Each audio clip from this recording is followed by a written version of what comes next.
Kągi tai garbė Jėzui Kristui, mėly kolegos, su pacientais ar klientais tai pasveikinti ne visada galime, sekdami Šventu Paulium, kuris su žydais kalbėjo žydiškai, su graikais graikiškai. Na, bet visgi kas tas neutralumas, ar galim būti neutralūs, kaip yra dažnai teigiama. Tai aš pradėsiu nuo žymios 20 amžiaus psichoanalitikės Karen Horney minčių šią temą.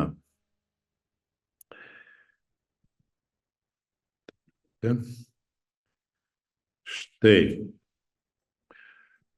savo knygoje New Ways, nauji keliai psichoanalizėje, įrašo, kad Freudas laikė, kad moralės problemos arba vertybiniai sprendimai yra už psichoanalizės interesų ir kompetencijos ribų.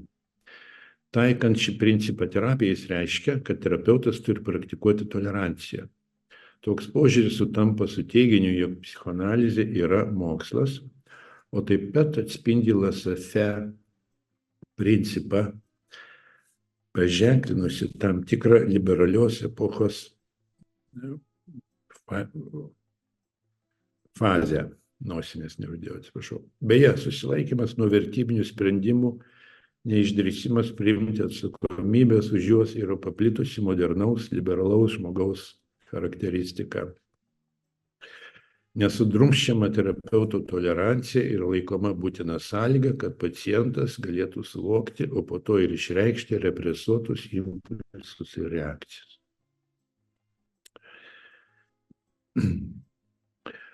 Tęsim Horney mintį. Pirmas šiame kontekste iškylantis klausimas yra, ar yra įmanoma pasiekti tokią toleranciją? Ar įmanoma terapeutui būti veidrodžiu tiek, kad pavyktų išvengti savo paties vertinimų? Kalbėdami apie kultūrinius neurozės aspektus, mes matėme, kad tai yra idealas, kuris realybėje negali būti įgyvendintas. Kadangi neurozė apima žmogaus elgesio ir motyvacijos klausimus, socialiniai ir tradiciniai vertinimai neišvengiamai apsprendžia terapijoje sprendžiamų problemų ir siekiamų tikslų pasirinkimą.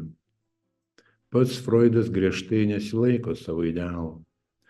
Paciento prote jis nepalieka jokių abejonių dėl savo požiūrių, pavyzdžiui, į to meto visuomenėje vyraujančią seksualinę moralę, arba dėl savo įsitikinimo, kad nuoširdumas su savimi yra vertingas tikslas.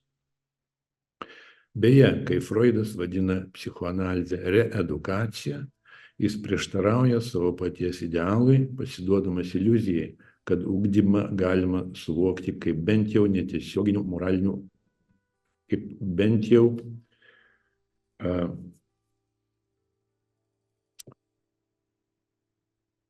be tiesioginių moralinių gairių ir tikslų. Čia atsiprašau. Na, tai čia neurozė, tai Horney terminija yra bendrai turbūt kalbėtume dabar apie emocinės psichologinės sveikatos sunkumus, o psichoanalizę galima keisti turbūt žodžiu psichoterapija bendrai mes kalbam. Čia įdomu, reiškia, Freudas, jisai skelbė esąs neutralus, bet, aišku, nekyla abejonių ypatingai dėl seksualinės moralės, kad jis turėjo tam tikrą aiškę pasaulėžiūrinę poziciją, aiškia antropologinę pasaulėžiūrinę poziciją. Bet to buvo ateistas, turbūt reiktų pridėti, ką kalbėsim dar vėliau trupučiuką.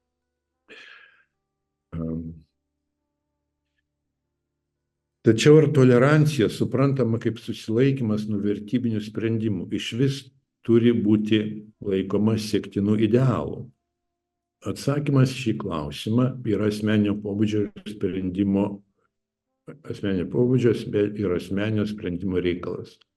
Mano pačios nuomonė, rašo Horney, vertybinių sprendimų nebuvimas priklauso tokių idealų kategorijai, kuriuos mes turėtume ne kultivuoti, bet peržengti. Žodžiu, jie kalba, kad tai neįmanoma būti neutraliu, vis tik persiduoda požiūris tavo ir iš tikrųjų neverta ir to siekti.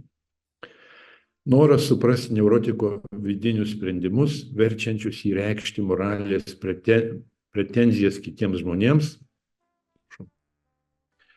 parazitiškus norus, viršenybės siekimą ir panašiai, neprieštarauja šių požiūrių supratimo kaip neigiamų vertybinių nuostatų, neleidžiančių jaustis tikrai laimingų. Na, čia, aišku, ir kita citata iš Horni veikalo: moralinės problemos yra integrali neurotinio sutrikimo dalis. Reiškia, moralinės problemos yra, sakykime, taip, psichologinio kentėjimo dalis. Dalis, ne visa. Iš tikrųjų, kuo aukštesnis nerimas, tuo mažesnė moralinė atsakomybė už, tarkim, netobulą elgesį, nes tas tada nėra laisvės ir panašiai. Čia mes matom įdomų dalyką Horni citatoje. Ji sako, kad, reiškia, ta dalis, kai sako, kad norėdami suprasti kenčiančių žmogaus vidinius spaudimus, verčiančius jį reikšti moralinės pretenzijas kitiems žmonėms, paratiškus norus, panašiai viršenybės siekimą, tai mes matom, kad, aišku, čia ne tik Karen Horni šitos dalykus laiko netobulais, bet ir, aišku, kiekvienas, turbūt, bent jau daugelis kitų jos amžiaus psichoanalitikų ir daugelis mūsų dabar dirbančių psichologijos, psichoterapijos srityje tokius dalykus laikytų problematiškais ir čia nebūtų tolerantiški ta prasme, kad jie būtų laikytų, kad tai yra normalūs dalykai ir, žinoma, stengiamės išlaikyti pagarbą, meilę pacientui, bet nebūtinai jo visiems veiksmam ir požiūrėm, kurie yra terapijos, kaip sakant, objektas.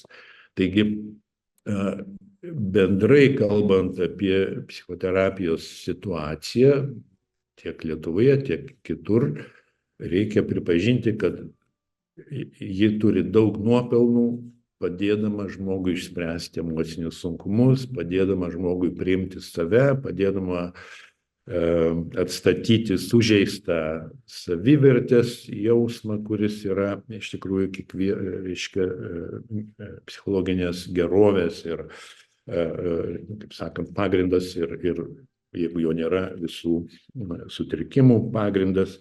Tai čia mes matome, žinoma, vertingą psichologinės pagalbos, psichoterapijos dalį. Kas yra problematiška, tai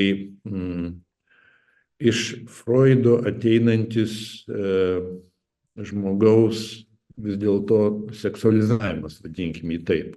Apie jį rašo žymus sociologai, filosofai, Charles Taylor ir Kanados filosofas, dabar plačiai diskutuojamas Karl Trumano veikalas Moderniojo aš iškilimas ir triumfas.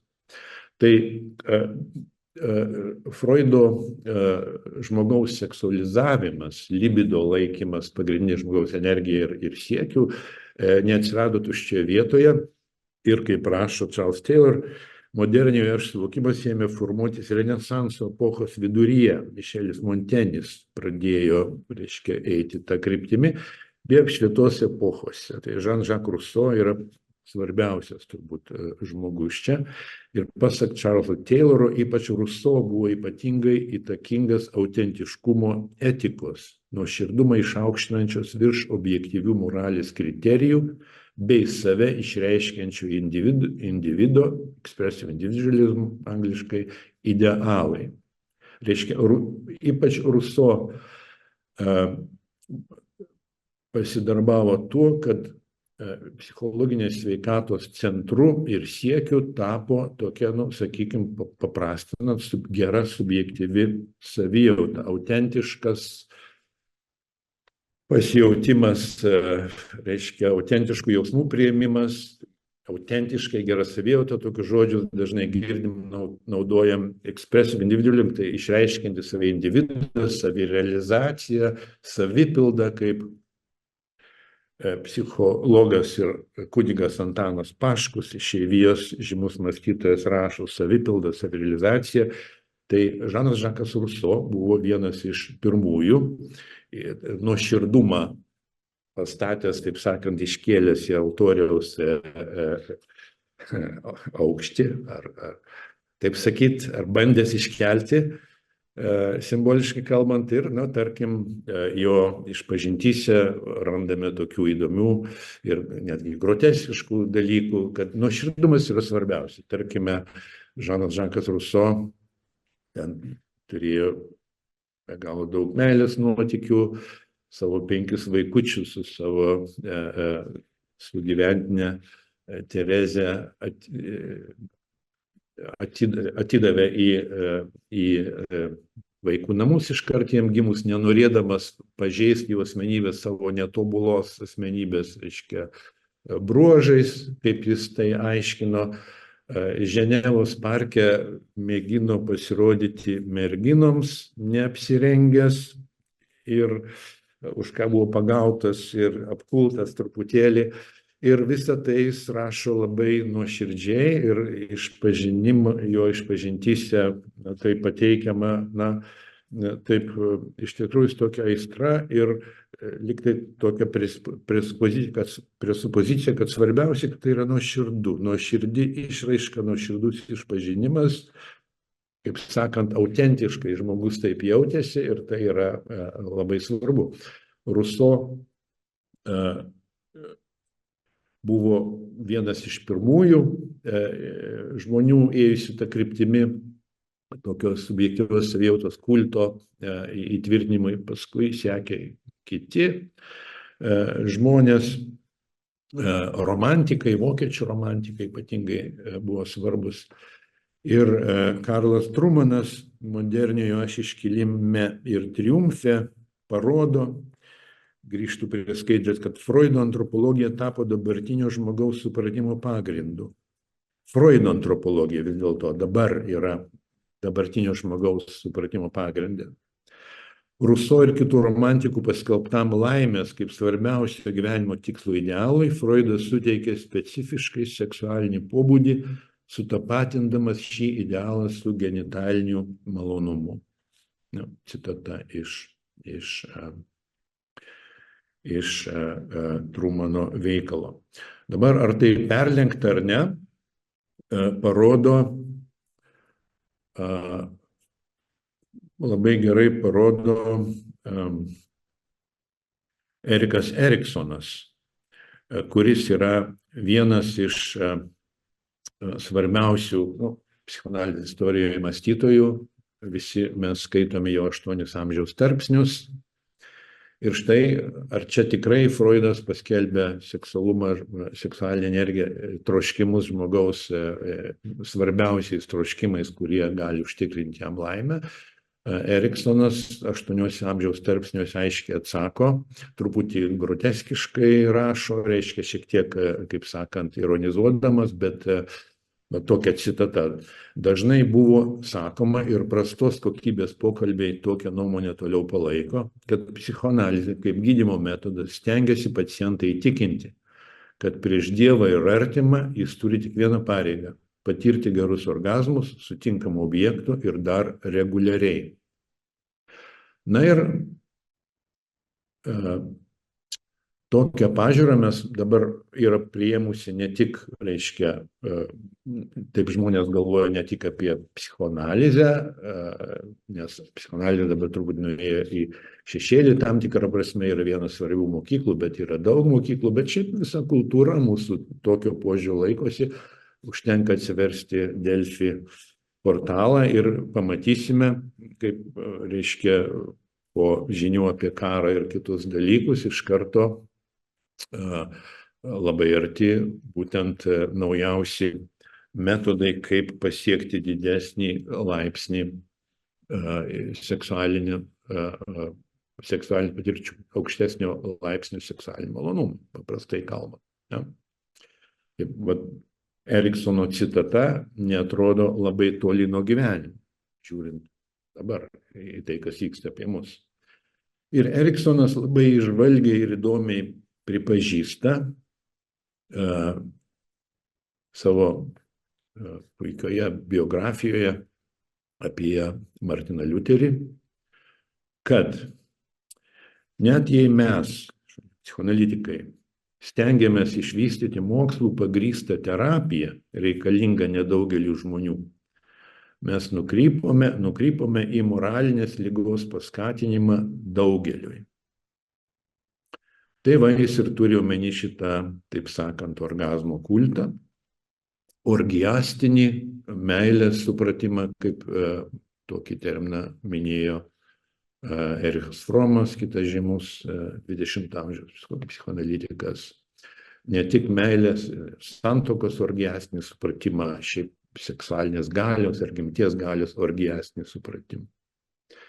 Tai iš tiesų čia yra Freudo įtaka, kuri nėra vienareikšmiška. Freudas labai tokia prieštaringa asmenybė, daug, žinoma, nusipelnė ir daug yra genialių įžvalgų, tačiau libidocentrinė psichoanalizės antropologija, žinoma, yra labai svarbus faktorius jo veikloje ir dabar mes galim sakyti, kad tam tikrą prasme tokia antropologija vyrauja ir šiaip psichoterapijoje bendrai mūsų laikais. Toliau, kaip čia tas vyko, tai dedant Freudo mintį į socialinės raidos kontekstą, vakarų visuomenėje taip pat Karlas Trumanas rašo, kad žmogaus aš buvo pirma psichologizuotas, tai čia Jean-Jacques Rousseau ir romantikai, paskui psichologija seksualizuota, Freudas, o seksas politizuotas. Tai dabar mes matom. Lygios teisės ir panašiai eina kalba iš tikrųjų apie seksualinius patyrimus. Lygių teisių kampanija ir panašiai. Tai rašo, pirmoji transformacija vykdė Rousseau, jo pasekėjų, antroji Freudo. Dabar trečioji, trupučiuką, čia šiek tiek diskursas nuo terapijos, yra įdomi italų filosofo Agostino del Noce įžvalga 70 metais padaryta dar, kad šiuolaikinė politinė kairė kovoja nebe už išsilaisvinimą nuo ekonominės, tačiau nuo seksualinės priespaudos. Seksualinės revoliucijos laikais buvo kovojama prieš seksualinį instinkto represiją, Herbertas Marcuse pagrindinis mąstytojas nuo 20 amžiaus 90-mečio už LGBTQ judėjimo teisės. Šiuo metu reikia pridėti, už jas kovoja ir politinė dešinė. Galima daugiau kalbėti, kaip politinė kairė tapo, taip sakant, seksualinė kairė ar ekonominis išsivadavimas tapo seksualiniu išsivadavimu, bet nėra mūsų šios dienos pokalbio tema.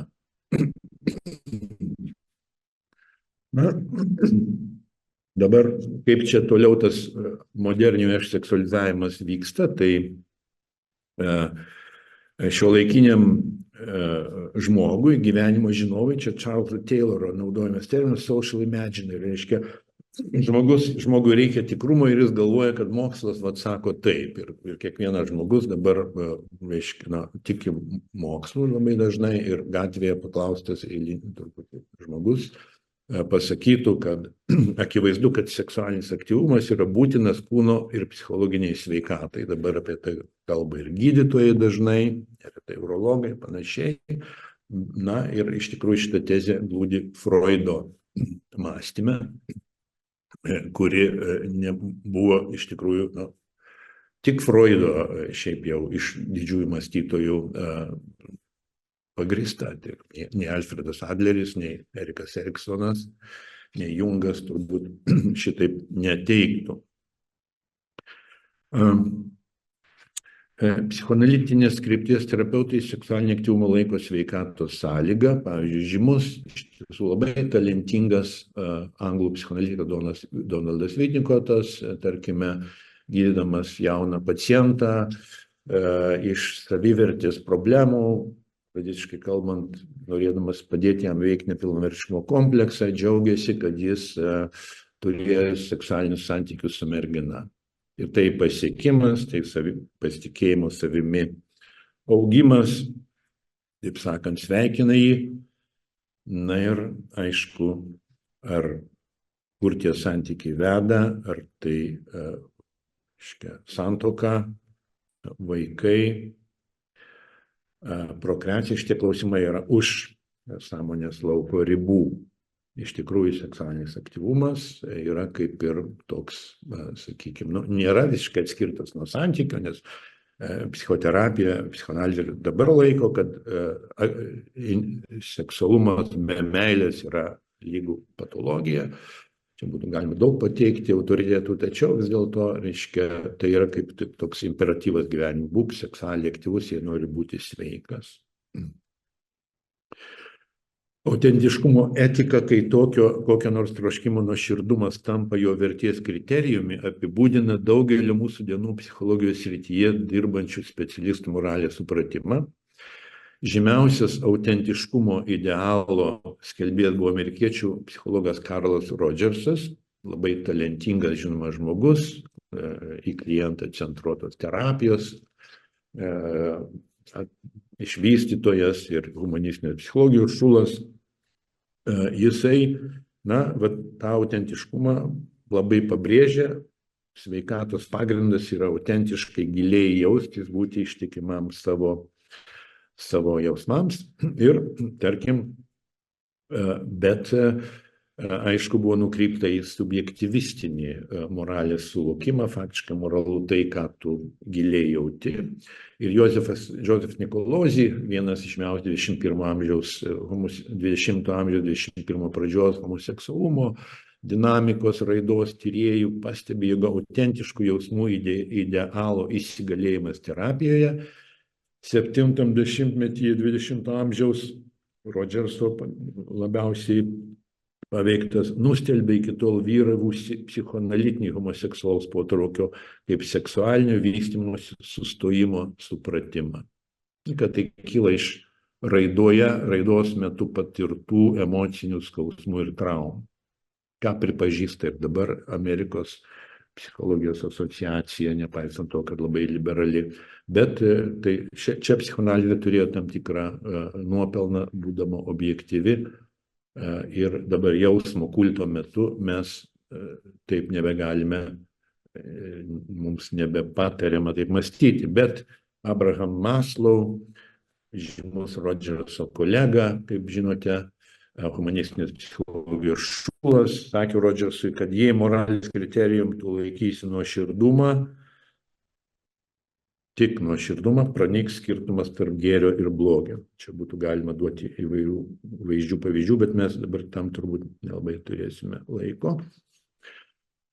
Ir Antanas Paškus, terapinės kultūros įtaka katalikybė, 85 metų straipsnis, jis turi paskui Krikščionys terapinėje kultūroje knygą. Ten rašo, kad šiandieninės Amerikos pamaldumas savipildos Dievui, savirealizacijos, autentiško pasijautimo ir panašiai. Prilygsta viduramžių žmogaus pamaldumui visatos kūrėjų ir atpirkėjų. Terapinė kultūra renkasi ne Franklio transcendentinė savipildos teorija,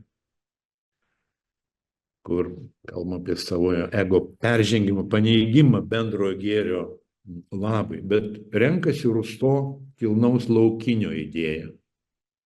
Terapinė kultūra yra ateistinė, transcendencijos ilgesi mėginant pakeisti psichinės gerovės siekimu ir nuosekliai terapinės kultūros žodynė raktinių žodžių nebėra tiesa, bet pergyvenimas.